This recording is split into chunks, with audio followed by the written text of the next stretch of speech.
Hello my dear friends from India. My name is Prabhakar Singh and you can call me Prabhakar. I have been running the professional organization named Ideal TNC since 2007. Moreover, I have been lecturing at the NGO Academy since 2008. Furthermore, I have been lecturing for the Sarma Consulting in Serbia since 2013. My basic expertise is developing communications, leaderships, commerce and business skills upon client request. For the time being, I have cooperated with 25 companies worldwide. As my students, you will have an opportunity to acquire knowledge and skills which will enable you to become competitive on the Indian market and consequently to get a well-paid job at the international companies. My rich work experience and tailor-made methodologies will be at your disposal if you decide to apply for training session at Ideal Technology and Networking College. Friends, it is a matter of pleasure to introduce a new course named Ipcsp Expert, International Proficiency in Commerce Study Professional Expert in Ideal TNC. This course contains all levels of knowledge related to commerce and business. This course enables you to qualify CS, CA examinations in flying colors and help you to take job in any multinational company, banks or in any financial institutions very easily. In this course, we are giving you a lot of things. By that, you will be able to qualifying the examinations of CS and CA, as well as you will be able to acquire the knowledge of IPA and BEC. By that, most of the students, those who are joining this course, they'll be able to make their future in management sector, make their future in foreign companies, make their future in foreign country also. So here I would like to focus some of the contents what we are giving in it, and I would like to just tell some more about the contents, that what we read in contents which is mentioned under this course. So the first content is what we are offering, that is business environment. Let's have a look what is business environment. When we are talking about the business environment, then we may say that the combination of internal and external factors that influence a company's operating situations. The business environment can include factors such as client and suppliers, its competitions and owners, improvement in technologies, laws and government activities, and market, social and economic trends. These all things are comes under the business environment. The next topic is entrepreneurship. Friends, this is the awesome quality. If a person have the ability of entrepreneurs, they will be able to do anything in their life. So here we are giving all the detailed knowledge of entrepreneurship. Let's talk about what is entrepreneur. The capacity and willingness to develop, organize and manage business venture along with any of its risk in order to make a profit. The most obvious example of entrepreneurship is the starting of new business. In economics, entrepreneurship combined with land, labor, natural resources and capital can produce profits. Entrepreneurial spirit is characterized by innovations and risk-taking and is an essential part of national ability to succeed in an ever-changing and increasingly competitive global marketplace. That's all about the entrepreneur. Now let's move to the next topic, that is business law. In business law that pertains specifically to business such as contract law, business law mainly refers to laws that apply to business entities such as the partnership and corporations. We'll give you the deep knowledge about these aspects. Now come to the next topic, that is business management. Before understanding the business management, we have to know what is management, how it works, and what all the things we study in that. Management in all business areas and organizational activities are the act of getting people together to accomplish desired goal and objective efficiently and effectively. These all the things comes under the business management. Now let's move to the next topic, that is ethics. Ethics is one of the most important things which need to develop in ourselves. If we are talking about the ethics, then we may say that the moral principle that govern a person's behavior or the conducting of an activities, or the basic concept and fundamental principle of the decent human conduct It includes study of universal values such as the essential equality of all men and women, human or natural rights, obedience to the law of land, concern for the health and safety, and increasingly also for the natural environment. These all the things are coming under the ethics. Now the next topic is communications. Friend, we know at present time the communication have its great importance. When we are talking about the communication, then most of the person are just taking it in another way. I want to say the communication is the one of the best quality. If you have a quality about the communication, then you will find that you will able to handle the mind of any persons. So in communication is about passing message between people or organizations. Messages between a sender and receiver take place using a medium such as email or phone. One-way communication is when the receivers cannot respond to a message. That is all about the communication what we are offering, and we'll just give you the detailed knowledge about the communications. The next topic is business economics. Business economics is a field in economics that deals with the issues such as the business organization management, expansion and strategies. Studies might include how and why corporations expand, the impact of entrepreneurs, the interactions between the corporations, and the role of governments in regulations. These are all the things we study in that. Now let's move to the next topic, that is elementary statistics. Or we may say that elementary statistics. Stats deal with data. For example, polls in election use stats to guess who will win an elections. Drug makes use stats to predict when side effects might happen. Sports uses stats to guess how a player will perform. You use stats to predict how much is going to be in your paycheck. Topics including in stats are ones you might have studied before. Descriptive stats, mean, median, mode, and in chart, box, plot, tablets, and graphs. These all the things is coming under that. If you are talking about the detailed study of it, then we may say that elementary stats build on some basics like descriptive statistics, probability distributions, planning analyzing experiment, regression analysis, and correlation coefficient. That is all about the thing what we study in elementary statistics. Now let's move to the next topic, that is accounting. When you are talking about the accounting, then we may say that it's a very important part of commerce. Accounting can seem like a daunting discipline for a small business owner. When you discuss accounting, you'll hear a lot of complex terms. It helps to begin with a fundamental accounting. All advanced accounting depends on the fundamental equation that define every business success or failure. Learn the ins and outs of the fundamental accounting so you can get a handle on the primary financial function of your small business. So in this section we are giving you the fundamental of economics. When you're talking about the economics, then there's several points we have to keep in our mind that comes under the economics. The first one is method for recording transactions. Second one is keeping financial record. Third one is performing internal audit. Fourth one is reporting and analyzing financial information to the management and advising on taxation matters. It is a systematic process of identifying, recording, measuring, classifying, varying, summarizing, interpreting, and communicating financial information. It reveals profits or loss for given period and the value and natures of a firm, assets, liabilities, and owner equity. Accounting provides information on resources available to a firm, the means employed to finance those resources, and the result achieved through their use. That's all about the accounting. Now let's move to the next topic, that is auditing.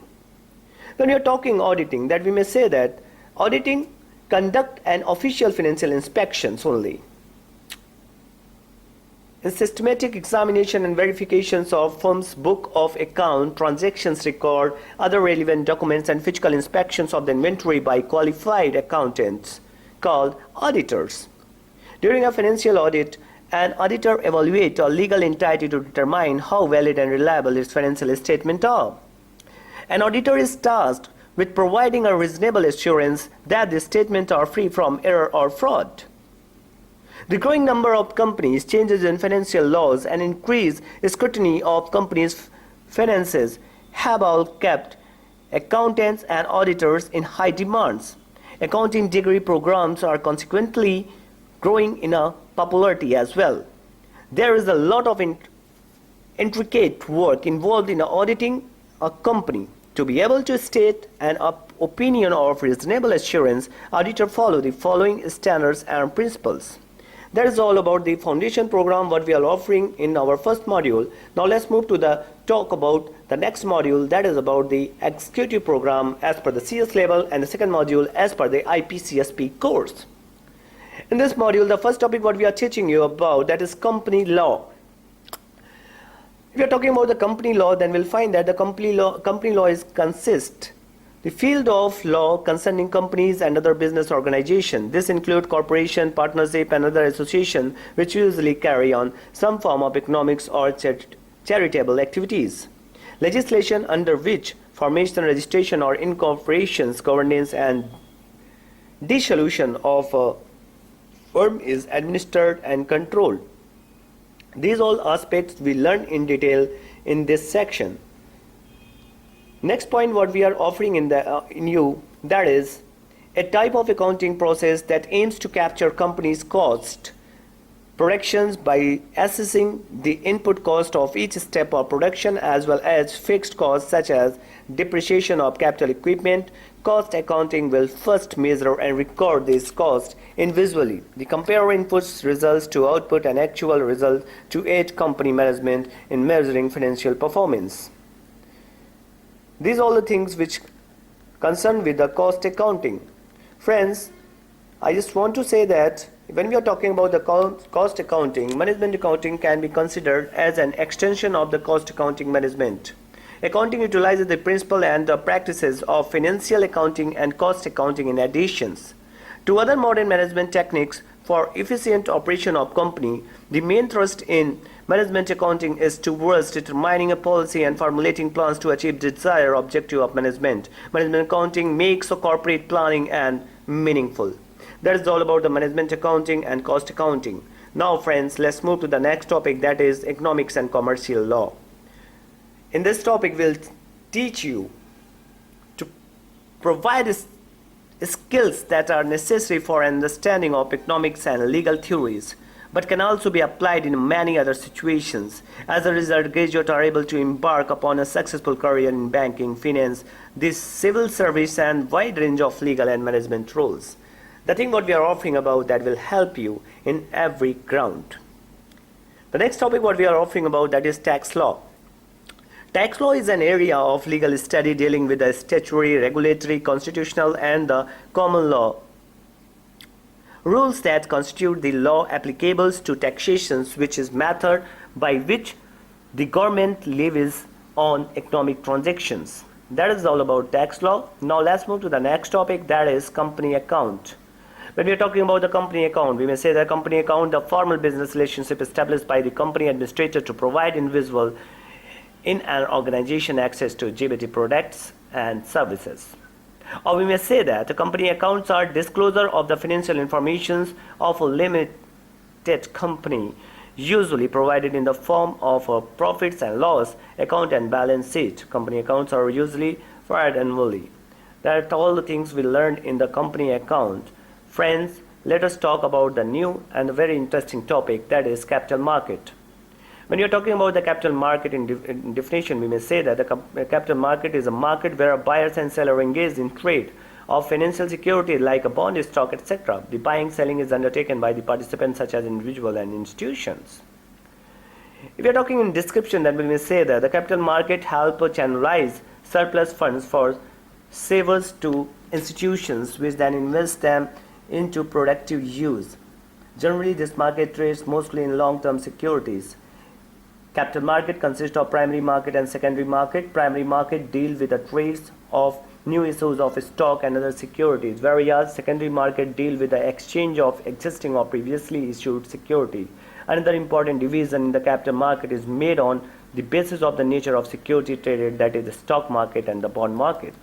That is all about the capital market. The next topic what we are offering here, that is industrial labor. In industrial labor, we offering you the details of labor in industries mostly understood are manufacturing but can include related service workers such as a cleaner and cooks. Industrial labor usually requires skill in crafts or engineering. That's all the thing what we are offering in the executive program or the second module of IPCSP.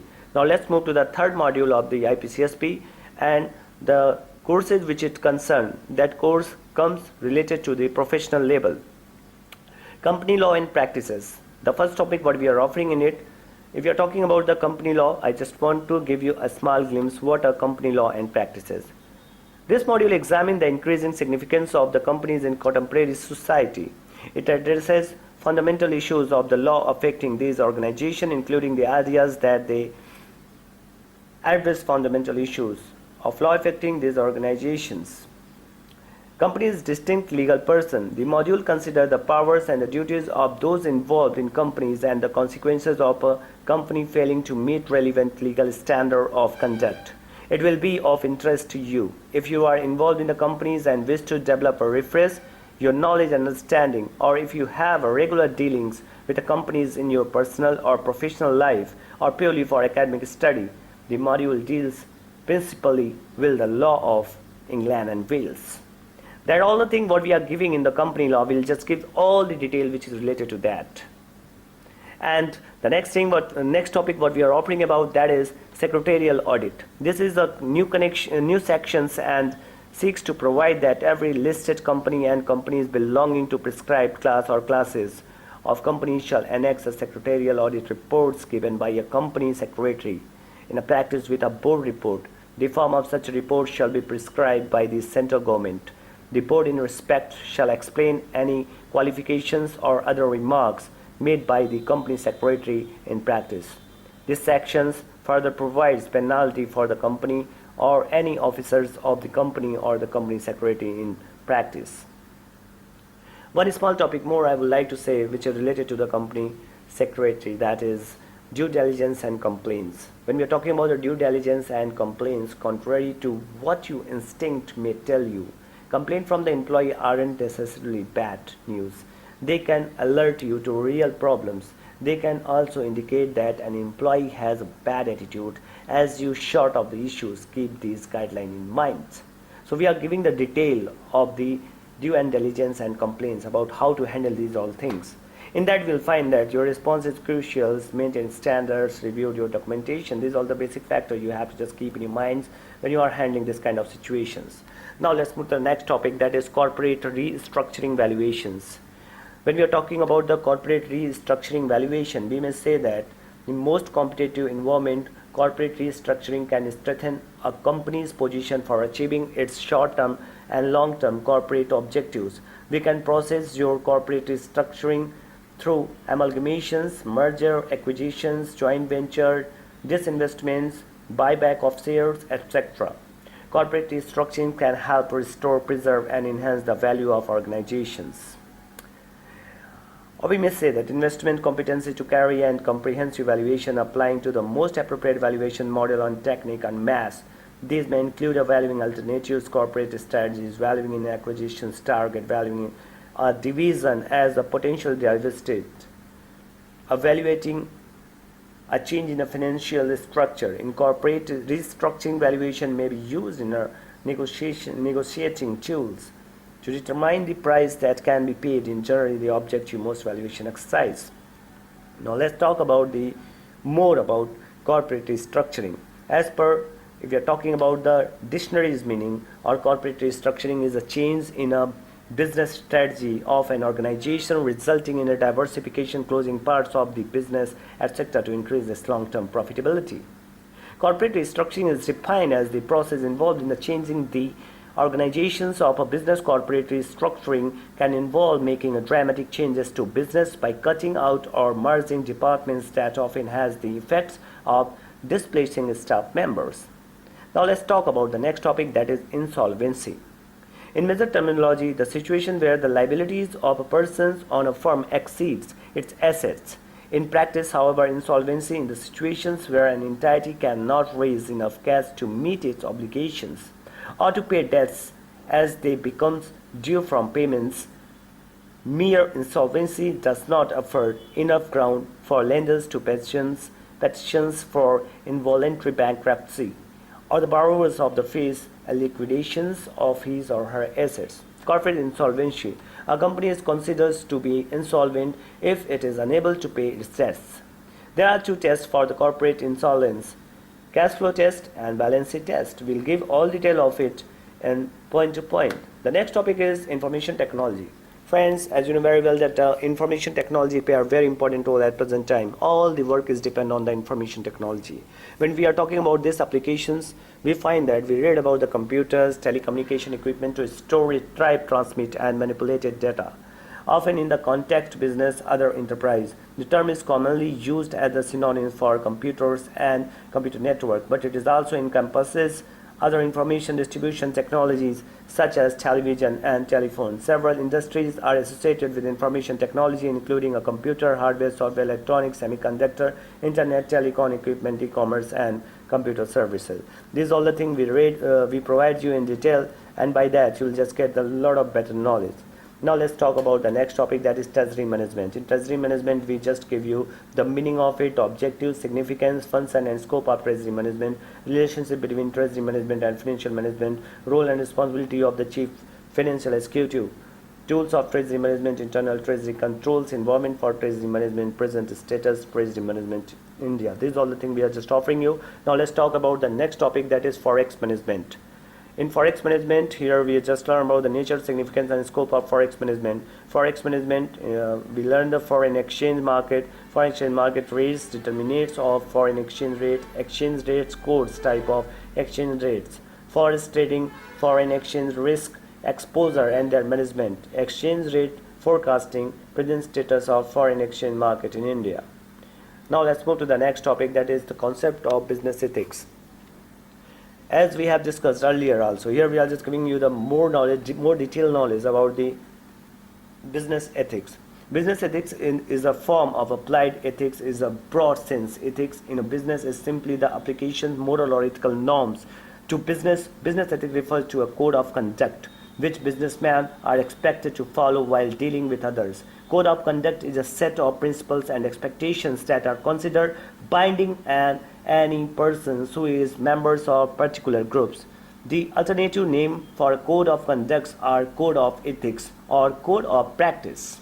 These all the things that comes under that, and we'll just give you the accurate knowledge with related to business ethics. And the next point what we are just offering you, that is about the governance. You know very well about the governance, so here I would like to just focus some few points in this.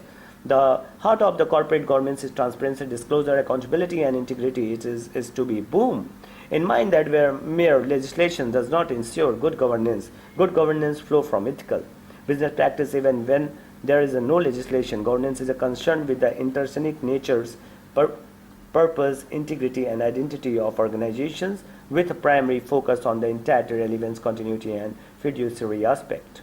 That all the thing we learn in this section. Now let's move to the next topic, that is advanced tax law. In advanced tax law, it refers to paying a part of your yearly taxes in advance. Advance tax is the income tax payable if your tax liability exceeds rupees 10,000 in a financial year. Advance tax should be paid in the year in which the income is received. Hence, it is also known as the pay-as-you-earn scheme.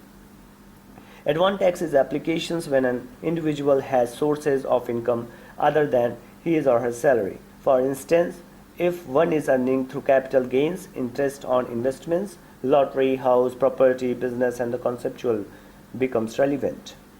Next thing what we are just teaching you, that is about the drafting of agreement, drafting of deeds, drafting of all the things which are related to business. We are just teaching you in deeply about the hypothecated deeds. These all things we are just offering. Importance of drafting and conveyancing for a company executive would be well imagined, as the company has to enter into various type of agreement with the different parties and have to execute various type of documentation in favor of the clients, bank, financial institution, employees and other constitution. With the knowledge of drafting and conveyancing, better instructions could be had by the corporate executive while seeking legal advice from the legal expertise in regards to matters incorporated in the documents to decide upon coverage and laying down rights and obligations of the parties therein. Knowledge in advance and the subject matter facilitate better communication, extractions of more information, arriving workable solution, and facilities settlement of the draft document, engrossment and execution thereof. Knowledge of drafting and conveyance for the corporate executive is also essential for doing documentation departmentally. Drafting is a legal sense means on act of preparing the legal document like agreement, contract, deeds, etc. Now have a look on pleadings also. Pleading is a formal written statement of party's claim or defense to another party's claims or civil actions. The party's pleadings in a case define the issues of the adjudicated in actions. Now let's talk about the next topic, that is bank law and practices. Bank regulations are a form of government regulations which subjects banks to a certain requirement, restrictions and guidelines. The regulatory structure creates the transparency between a banking institution and individual and corporations with whom they conduct business. These are all the things we learn under the bank law and practices. Now let's talk about the next topic, that is capital, commodity and money market. The use of a specific commodity as form of money. Commodities such as gold and silver have been used for years as matter of payments. All has also become a precious resources that is used in this form. Money is a type of assets in economy that you regularly use to buy goods and services from other people's. Commodity money is a money consisting of commodity that has intrinsic values. A commodity is a physical item that is readily interchangeable with another item of the same type. Intrinsic values means that a commodity has a value even if it is not used as money. In times of economic turmoil, such as a severe economic depression of the hyperinflations, people sometimes turn to commodity money instead of money authorized by the government. Commodity capital, a function, form of, and the third stage in the circulations of the industrial capital. Commodity capital functions in the sphere of the circulation, acting the change from a value into the natural form. It is represented by a given quantity of commodities that are produced in the capital enterprises and designed for a sale. As expressed in terms of values, commodity capital consists of three elements: C, V, M, where C is constant capital, V the variable capital, and M the surplus value. As the scope of the capitalist productions become greater and the social division of labors become more pronounced, the function of the commodity capital realizations are invisible in the form of the commercial capital. It is a characteristic of the commodity capital that circulate reflects not only the process wherein the originally advanced values increasing spontaneously, but also the movement of the capital values which contains these surplus values. Both the values of the advanced capital of the surplus values are realized within the process of the commodity capital movement. The circulation of the commodity capital implies the satisfaction of the personnel and production needs. Capitalists must find in the market means of productions necessary to recover the means of productions that have been consumed and to expand the scope of the reproductive activities. Capitalists and workers must have the opportunity to buy consumers' goods in the market. The circulation of the commodity capital reflects the internal interdependent between the capital productions and the circulation of all social capital within the framework of reproductions. The goal of the capitalist production is a derivation of the surplus value, and from the point of view, it does not matter to capitalists which use value by their produce. However, the appropriation of the surplus V values implies an act of selling. In the commodity produced is not concerned in accord with the volume structure of society demand. These are all the things we learn in that. Now let's talk about the last topic, which is related to the professional and the third module of Ipcsp course, that is industrial business law and practices. When we are talking about the industrial law, it relates to laws governing industrial enterprise. These can include a wide range of legal topics from employment laws to environmental concerns, contracts, industrial relations, workers' safety regulation, industries vary widely, and the policies for each is as unique as the business to which it relates.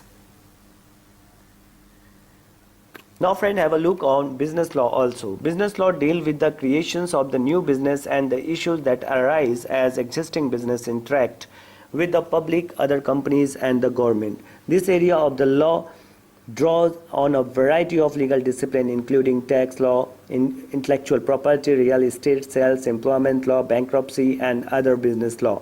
Attorney is specialized in the transactional work, meaning that they do not represent client in a court. In fact, business lawyers are often hired for the purpose of avoiding future litigations. To understand the role of the business law within the legal system, it helps you to view business as the entities separate from their owners and employees. Just like individuals living together in a society, business entities are subject to legal rules designed to give every participant in the marketplace a fair opportunity to